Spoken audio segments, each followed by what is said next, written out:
রহমতুল্লাহ নবী বলেন, তিন যুবক সফরে বের হলো, চতুর্দিকে পাহাড়। হাদিসের মধ্যে এই কথা আসছে। নবীজি বলেন, ওই তিন যুবকের ঘটনা ছিল বনী ইসরাইলের ঘটনা।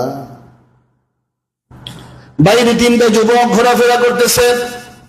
হঠাৎ করে বৃষ্টি থেকে বাঁচার জন্য তিনটা যুবক পাহাড়ের গুহার মধ্যে ঢুকে গেল। যারা পাহাড় দেখছেন, আরব কান্ট্রি বা বিভিন্ন পাহাড়ের দেশে যারা গেছেন, পাথরের পাহাড়, কত রকমের ডিজাইনের পাথর দেখা যায়। তিনটা যুবক গুহার মধ্যে ঢুকলো বৃষ্টি থেকে বাঁচার জন্য। গুহার মধ্যে ঢুকলো, হঠাৎ করে এত জোরে বাতাস আসলো, বড় একটা পাথর এসে গুহার মুখটা বন্ধ হয়ে গেল। গুহাটা অন্ধকার হয়ে গেল, কোনো আলো নাই। গুহার মুখে এত বড় পাথর। তিনটা যুবক গুহার মধ্যে চিন্তা করতে লাগলো, আমরা কিভাবে এখান থেকে বের হব, বাঁচার কোনো উপায় দেখি না। এই তিনটা যুবক বড় পেরেশান। এই গুহার মধ্যে যে ঢুকলো, গুহার থেকে কিভাবে বের হবে, বৃষ্টির থেকে বাঁচার জন্য গুহার মধ্যে ঢুকলো। এখন তো তাদের জীবনে যাওয়ার সম্ভাবনা, কিভাবে গুহার থেকে বের হবে? আর গুহার মধ্যে যদি মরে থাকে, বাপ মাও খবর পাবে না, কলিজার টুকরার সন্তানগুলো কোথায়? বাপ মা তো খবর পাবে না, সুযোগও তো নাই। কোন পাহাড়ে, কোন গুহায়, কিভাবে আছে, ওই সুযোগ তো নাই। মানুষ যখন নৈরাশ হয়ে যায়, কোনো আশ্রয় পায় না, ওই সময় আসল মালিকের কথা মনে পড়ে যায়। আর এ কথা সত্য, দুনিয়ার কেউ আপন না, যিনি একমাত্র আপন তিনি হলেন একমাত্র। দুনিয়াতে কেউ আপন না। বিপদে পড়লে আন্দাজ করা যায় আসলে কে আপন। অসুস্থ হয়ে পড়ে থাকলে আন্দাজ করা যায় কে আপন। স্বার্থ আছে, অভাব নাই লোকের, স্বার্থ শেষ, সবাই কেটে পড়ে, ফোনটাও রিসিভ করতে চায় না। এজন্য আসল মালিক যিনি, আমাদের আসল সাহায্যকারী যিনি, তার সাথেই সম্পর্ক করি, তাকেই খুশি করার চেষ্টা করি। ইনশাআল্লাহ আল্লাহকে খুশি করার জন্য আমি সময় বেশি বের করি, আল্লাহর তরফ থেকে আমার সব ব্যবস্থা হয়ে যাবে ইনশাআল্লাহ। ইনশাআল্লাহ বলি সবাই। মানুষকে খুশি উদ্দেশ্য না, আল্লাহকে খুশি করা। ইবাদত তো হবে, ইন্না সালাতি ওয়া নুসুকি ওয়া মাহইয়ায়া ওয়া মামাতি লিল্লাহি রাব্বিল আলামিন। তিনটা যুবক পেরেশান, কি করা যায়, কিভাবে আমরা বাঁচবো। তিনটা যুবক পরামর্শ করলো কি করা যায়। তাই এমন জায়গায় আমরা আটকা পড়ে গেলাম, কেউ তো জানবে না, মরে গেলে কেউ খবরও পাবে না, আমরা কি করতে পারি। তিনটা যুবক তারা একে অপরের সাথে আলোচনা করে চিন্তা করে বলতে লাগলো, আমাদের জীবনে তো গুনাহ আছে, তবে কিছু তো ভালো কাজও আছে। যার জীবনে যে সমস্ত ভালো কাজ আছে স্মরণ করে, ওই সমস্ত ভালো কাজের কথা স্মরণ করে আল্লাহর কাছে দোয়া করি, আল্লাহ আমাদেরকে বিপদ থেকে উদ্ধার করতে পারে। এক যুবক সে দোয়া করতেছে আল্লাহর কাছে, আল্লাহ আমি এক শ্রমিক নিয়োগ করেছিলাম, শ্রমিক নিয়োগ দিয়েছিলাম কাজের জন্য। শ্রমিক সারাদিন কাজ করলাম, পাওনা না নিয়ে চলে গেল। লোকটা চলে গেল, তার সাথে আর আমার সাক্ষাৎ নাই। এই যুবক বলতে লাগলো, আল্লাহ শ্রমিক কাজ করলো, সন্ধ্যাবেলায় তাকে আমি পাওনা দেওয়ার জন্য যখন গেলাম, তার পাওনা না নিয়ে সে চলে গেল। আমার মধ্যে টেনশন শুরু হয়ে গেল, অন্যের পাওনা আমার কাছে সে পায়, তার অর্থ আমার কাছে আমি কি করব, তাকেও তো আর খুঁজে পাই না। এই লোকটা, ওই যুবকটা বলল, আমি তার অর্থ দিয়া, ওই অর্থ আমার না, তার অর্থ দিয়া ছাগল বকরি এগুলি ক্রয় করে ব্যবসা করে করে তার নামে ব্যবসা করছি, যেহেতু চালানটা তো তার, চালানটা শ্রমিকের। ব্যবসা করতে করতে করতে করতে পাল হয়ে গেল, ছাগলের পাল হয়ে গেল। অনেক বছর পর ওই পাওনাদার শ্রমিক আসলো, মালিক আমাকে আমার পাওনা দাও। তোমার পাওনা যদি নিতে চাও এই ছাগলের পাল নিয়ে যাও। আমার সাথে কি ঠাট্টা করেন নাকি? মনে হয় তো ঠাট্টা মনে হয় না? তোমার পাওনা যদি চাও এই ছাগলের পাল নিয়ে যাও। আমার সাথে কি ঠাট্টা করেন নাকি? ঠাট্টা না। শোনো, তুমি যাওয়ার পর তোমার অর্থ দিয়ে আমি ব্যবসা শুরু করছি, ওই ব্যবসার মধ্যে বরকত হইতে হইতে পুরা ছাগলের পাল হয়ে গেছে তোমার। তুমি নিয়ে যাও, আমার কোনো আপত্তি নাই। আমার অনেক অন্য অর্থ সম্পদ আছে, এগুলি সব তোমার, তুমি নিয়ে যাও। ওই পাওনাদার ওই শ্রমিক খুশি মনে সবগুলো নিয়ে গেল।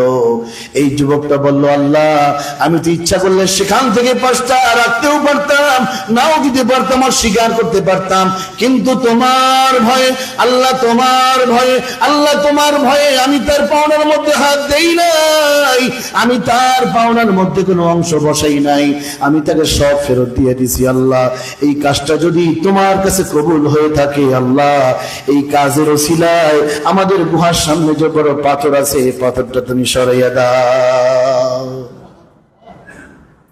দোয়া শেষ হয়ে গেল, দেখা গেল পাথরটা একটু সরছে, বাইরের আলো দেখা যায়। একটু আল্লাহু আকবার বলেন না একটু। আচ্ছা, এই যে পাথরটা একটু সরছে, এখন তাদের মনের সাহস আর বাড়ছে কি বাড়েনি? আর এক যুবক বলতে লাগলো, আল্লাহ আমার জীবনে অনেক গুনাহ আছে, অনেক পাপ আছে, কিন্তু আমার একটা আমলের কথা মনে হয়। আমি বাইরে ব্যবসা করতাম, আমি বাইরে ব্যবসা করে যখন ঘরে আসতাম, আমার বৃদ্ধা আব্বা আম্মা ছিলেন, আমার সন্তান স্ত্রীও ছিলেন, কিন্তু আমি সব সময় ঘরে আসার পর আমি আমার আব্বা আম্মাকে খাবার খাওয়াইয়া, তাদের খাবারের ব্যবস্থা করে তাদের সাথে খাবার খাওয়াইয়া, তারা খাবার খাইলেন কিনা খোঁজ খবর নিয়া তাদেরকে নিজ হাতে খাবার খাওয়াইয়া এরপরে সন্তান স্ত্রীর পাশে বসতাম, তাদেরকে সময় দিতাম। একদিন ব্যবসার কাজে অনেক দূরে যাওয়ার কারণে আস্তে আস্তে অনেক দেরি হয়ে গেল, গভীর রাত, এসে দেখে আব্বা ঘুমিয়ে গেছি, আম্মা ঘুমিয়ে গেছি, আব্বা আম্মাকে উঠাবে সাহস হয় না। এটা একটা আদব, এটা একটা আদব। ঘুমিয়ে গেছে, অনেকে ডাক দেয়, ওঠেন ওঠেন না, এটা ঠিক না।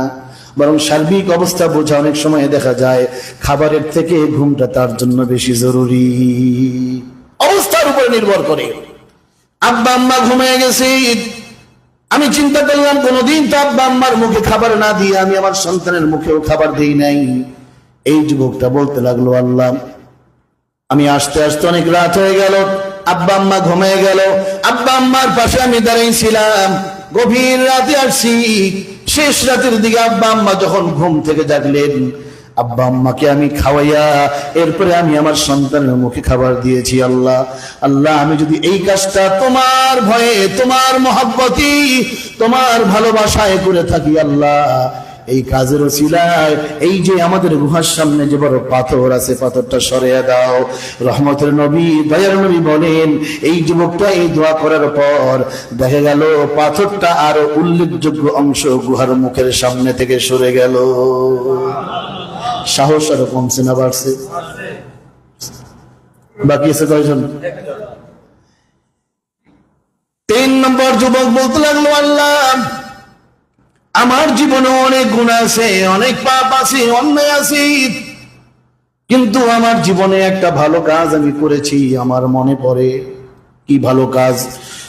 বুখারীর বর্ণনা আছে, নবীজি বলেন, এই যুবকটা বলতে লাগলো, আল্লাহ ছেলে মেয়ে, যুবক যুবতীর মধ্যে যেরকমের ভালোবাসা পয়দা হয়, ভালোবাসা শুরু হয়, আমার মধ্যে সেরকমের চাওয়া পাওয়া শুরু হলো। একদিন আমার একটা চাচাতো বোন ছিল, তার সাথে আমার অন্যরকম সম্পর্ক ছিল। আমি তাকে কাছে পাওয়ার জন্য অনেক চেষ্টা করেছিলাম, কিন্তু সেই সুযোগ হয় নাই। একদিন আমাকে বললো, 100 দিনার যদি দিতে পারো তাহলে সম্ভব হবে, আমাকে পাবা। 100 দিনার আমি সংগ্রহ করে তার কাছে গেলাম। তার কাছে গিয়ে যখন আমি চূড়ান্ত পর্যায়ে গুনাহের মধ্যে লিপ্ত হব, যখন পাপের মধ্যে লিপ্ত হব, ওই সময় ওই চাচাতো বোনটা বললো, আখি, হে ভাই, ইত্তাকুল্লাহ, ভয় করো কাকে? বলেন বলেন বলেন, কাকে? যুবক ভাই, এই সমাজে অনেক সময় দেখা যায় অনেকে ফ্রি মনে করে, কয় না ওরা ভাই বোন, কোনো সমস্যা নেই, ভাই বোন। কেমন ভাই বোন? আপন চাচাতো বোন। আপন চাচাতো বোন হলে তার সাথে দেখা দেওয়া যায় গেছে? এক মায়ের পেটের ভাই বোন যদি হয় দেখা দেওয়া যায়, কিন্তু আপন চাচাতো বোন, আপন মামাতো বোন, কারণ চাচাতো ভাই বোন তো ওরা একসাথেই কলেজে রিক্সায় আসা যাওয়া করে, সব সময় কিছু মনেই করে না। আপন মামাতো ভাই বোন তো ওরা একসাথেই কলেজে আসা যাওয়া করে, একসাথেই প্রায় 5 বছর পরে দেখা যায় যে না, বিবাহ ছাড়া তাদের মধ্যে অনেক কিছু ঘটছে, এটা অন্যরা জানে না, বাকি আত্মীয় স্বজন ফিস করে। পরে এক পর্যায়ে বলে, ভাই ওরা তো একসাথেই আসা যাওয়া করে, এখন তো একটা সিদ্ধান্ত নেওয়া দরকার। কেন, কি হয়েছে? যা হওয়ার তো হয়েই গেছে, এখন আর কি করবে? খুব খারাপ লাগতেছে মনে হয় কথাটা, নাকি এরকম আসেনি? ঘটনা আসেনি এরকম? আল্লাহ, চাচাতো বোন, খালাতো বোন, মামাতো বোন, ফুফাতো বোন, ওই ভাই বেশ দেখা দেওয়া হারাম, শরীয়ত দেখা দেওয়া হারাম। তারাও বেগানা। আপন ভাই বোন যদি হয়, এক মায়ের পেটে অথবা দুধ ভাই বোন, দেখা আছে, এগুলো অনেকে জানেই না। আবার অনেকে বিবাহের মধ্যে কি, আমার উকিল শ্বশুর, উকিল শ্বশুর মানে কি, সে একদম বাবার থেকেও বড়, বছরে বছরে বাজার ঘাট। এমনও শোনা যায় উকিল শ্বশুরের সাথে অজানার পথে। ঘটনা নাই এরকম বাংলাদেশে? অভাব নাই। কিসের উকিল শ্বশুর? আবার ভুল অপসংস্কৃতির সাইলার এমন ভাবে হয়েছে, মনে করি এটাই মনে হয় নীতি, এটাই মনে হয় নীতি। আল্লাহ। যুবক বলল, 3 নম্বর যুবক বলল, আল্লাহ আমার একটা চাচাতো বোন ছিল, ওই কাঙ্ক্ষিত সময় যখন আসলো 100 দিনার আমি রেডি করলাম, তার জন্য দিনার তার হাতে দিলাম। আমি যখন চূড়ান্ত পর্যায়ে গুনাহের মধ্যে লিপ্ত হব, ওই সময় ওই বোনটা বলল, ইয়া আখি ইত্তাকুল্লাহ, আল্লাহকে ভয় করো। দুনিয়ার কেউ দেখে না, কেউ দেখে না, দরজা বন্ধ, জানালা বন্ধ, কেউ দেখে না, একজনকে তো ফাঁকি দেওয়া যায় না, তিনি কে? আল্লাহ তো দেখেন, আল্লাহকে দেখেন, আল্লাহকে ফাঁকি দেওয়া যায় না। যুবকটা বলল, আল্লাহ, যখনই আমার এই চাচাতো বোনটা ওই কঠিন মুহূর্তে বলল, ও ভাই আল্লাহকে ভয় করো, আল্লাহকে ভয় করো, আমার মধ্যে তখন কম্পন শুরু হয়ে গেল। আমি ওই কঠিন অবস্থায় আমি নিজেকে সংবরণ করে, আমি সবর করে ওই গুনাহ থেকে আমি বেঁচে রইলাম, গুনাহের মধ্যে আর লিপ্ত হলাম না। আল্লাহ, এই যে গুনাহ থেকে আমি বেঁচে রইলাম, যদি তোমার ভয়ে, তোমার ভালোবাসায় করে থাকি, আল্লাহ এই কাজটা যদি তোমার কাছে পছন্দ হয়, তোমার রহমতি নজরে পড়ে, তোমার রহমতি নজরে পড়ে, তোমার মায়ের নজরে পড়ে, আল্লাহ এই উসিলায় তুমি আমাকে মাফ করে দাও। পাহাড়ের গুহার সামনে যে পাথর আছে, পাথরের একটা অংশ এখনো বাকি আছে, আমরা বের হতে পারবো না, আল্লাহ তুমি সরিয়ে দাও। যুবকটা যখন 3 নম্বর যুবকটা যখন দোয়া করলো, দোয়া করার সাথে সাথে দেখা গেল বাকি অংশ, পাথরের বাকি অংশটা গুহার মুখ থেকে সরে গেল। ভাই, এগুলো হাদিসের কথা, আমার আপনার ব্যক্তিগত কথা না। আমার আপনার কথাই ভুল হতে পারে, রাসূলের কথায় কোনো ভুল নাই। তাহলে কি বুঝলাম? প্রত্যেকটা মানুষের এমন কিছু আমল থাকা দরকার, যে আমলটা নিজের কাছে মনে হবে, অন্য কিছু কবুল না হলেও আল্লাহ এই আমলটা কবুল করতে পারেন, এই আমলটা আল্লাহ গ্রহণ করতে পারেন। প্রত্যেকটা মানুষের সিদ্ধান্ত নিয়ে কিছু ভালো ভালো কাজ এইভাবে গুরুত্বের সাথে করা দরকার, যাতে করে সেটাও ওসিলা হয়, গুনাহ মাফের কারণ হয়। আর একটি মাসআলা এখান থেকে বলা যায়, নেক কাজের ওসিলা দিয়া দোয়া করলে সে দোয়া আল্লাহ কবুল করে নেন।